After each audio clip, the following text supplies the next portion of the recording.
हमें लोकसभा का चुनाव करने का अवसर प्राप्त हुआ था 2019 में। 7 चरणों में चुनाव हुए थे, कहीं हिंसा नहीं हुई। 2021 में पंचायत चुनाव संपन्न हुए थे, 8 लाख से अधिक प्रतिनिधि चुने गए, शांतिपूर्ण तरीके से चुनाव हुए। 2022 में शांतिपूर्ण तरीके से विधानसभा के चुनाव भी संपन्न हुए, कोई आरोप प्रत्यारोप नहीं। चुनाव में हर दल अपनी बात को रख सकता था, कह रहा था, लेकिन चुनाव शांतिपूर्ण तरीके से हुए।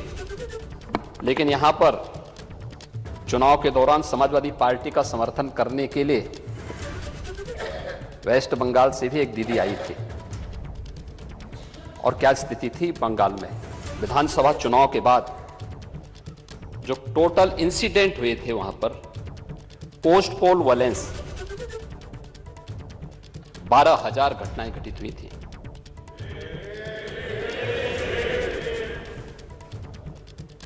दो 294 विधानसभा सीटों में से 142 पर हिंसा की घटनाएं हुई थी, हिंसक घटनाएं घटित हुई थी।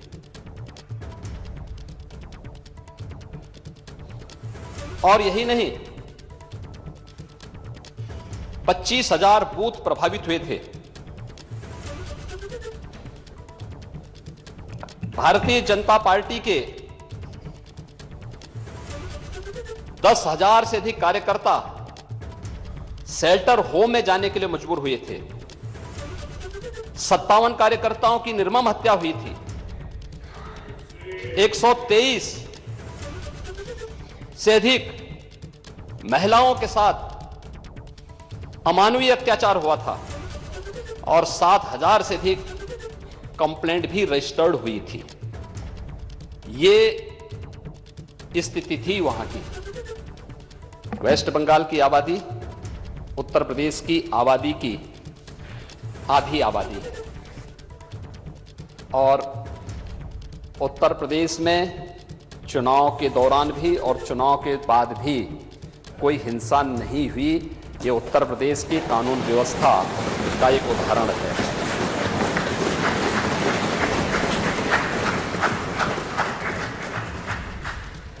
लेकिन क्या यहां पर भारतीय जनता पार्टी की अगर सरकार नहीं होती तो तब भी क्या ऐसे ही रहता?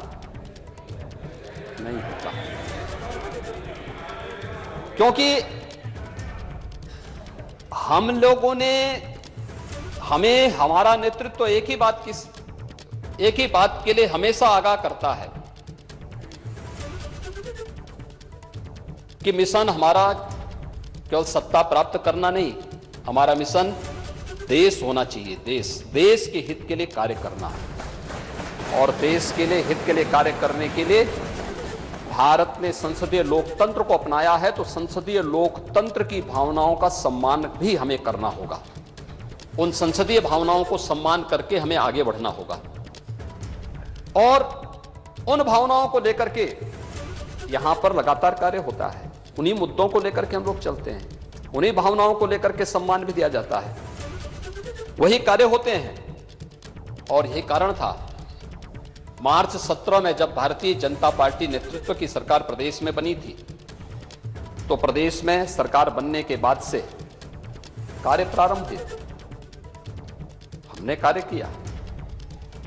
डबल इंजन की सरकार ने डबल और ट्रिपल स्पीड से काम किया, उसके परिणाम भी आए।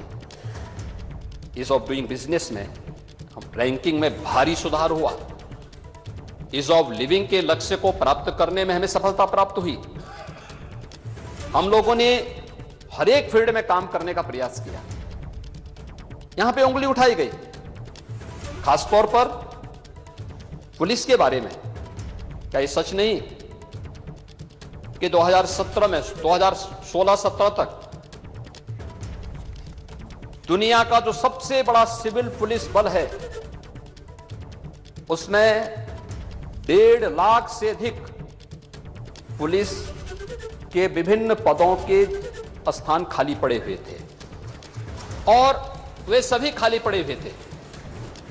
हम लोगों ने पुलिस की भर्ती की प्रक्रिया को पारदर्शी तरीके से संपन्न किया।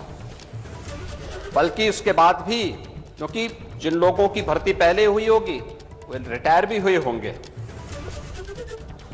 अब तक 1,54,000 पुलिस की भर्ती की प्रक्रिया को पारदर्शी तरीके से संपन्न किया गया, जिसपे पहले सुप्रीम कोर्ट ने रोक लगाई थी। उत्तर प्रदेश में 2017 से लेकर के जब भारतीय जनता पार्टी नेतृत्व की सरकार आई तो उस प्रक्रिया को हम लोगों ने शांतिपूर्ण तरीके से, पूरी स्वच्छता और पारदर्शी तरीके से संपन्न किया। 1,54,000 से अधिक पुलिस की भर्ती को संपन्न भी किया और भर्ती को संपन्न करने के बाद वहां पर ट्रेनिंग की क्षमता को हम लोगों ने तिगुनी किया है। जो पुलिस भर्ती में केवल भर्ती नहीं होना है, भर्ती होने वाले रिक्रूट हैं उनकी ट्रेनिंग को भी उसी क्षमता के साथ आगे बढ़ाना था। 3 गुनी क्षमता की गई। पैरामिलिट्री और मिलिट्री के ट्रेनिंग सेंटर भी लिए गए और ट्रेनिंग सेंटर में फिर इस कार्यक्रम को आगे बढ़ाने का काम किया गया।